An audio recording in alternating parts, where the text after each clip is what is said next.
Hvad laver du? Hvad laver du? Jeg sover.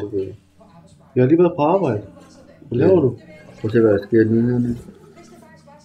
Det er alt det der med folkevalg og alt det der sker nu med det er rigtigt. Krisen og sådan noget. Men hvem stemmer du på?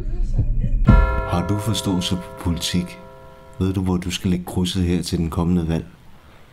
Synes du, at det har givet os klar besked? Her er en godt eksempel på, hvor klar besked vi har fået. Okay, hvem stemmer du på?